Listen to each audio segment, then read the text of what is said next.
تعبانه جدا. فلما لقيت حاجه زي كده من ريحه الفلسطينيين ورايحه لاخواتنا ولامهاتنا في فلسطين، فاللي قدرني عليه ربنا عملته.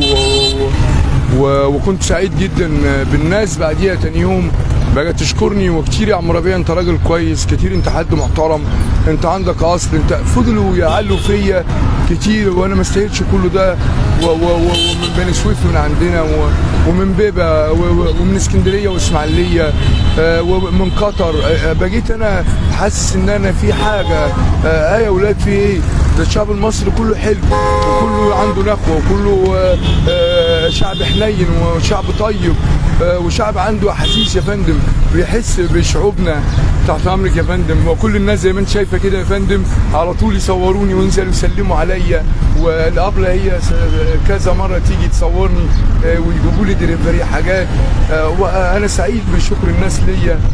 ربنا يا عم ربيع انت كنت متخيل ان ربنا يحطك في الموقف؟ لا والله هو يا ابني رجل.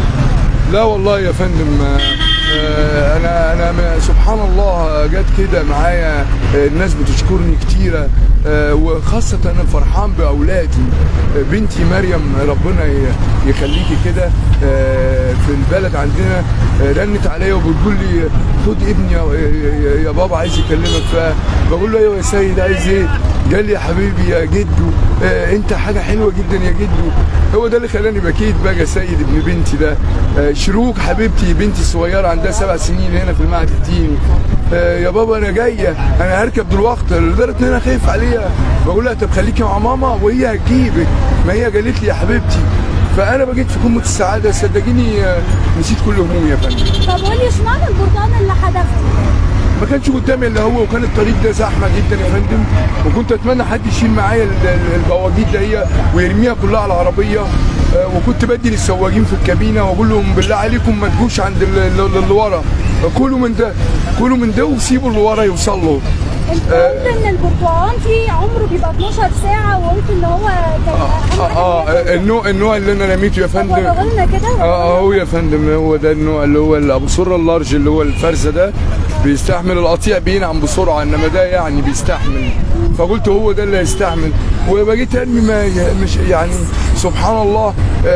احسن 1% دي يشيل 3 حبايات في ايد واحده. انا بقيت زي ما اكون بيلزق في ايدي البرتقال. بقيت دي الحاجه اللي انا كنت بستعجب لها يا فندم بعد الموقف بحوالي يومين او 3.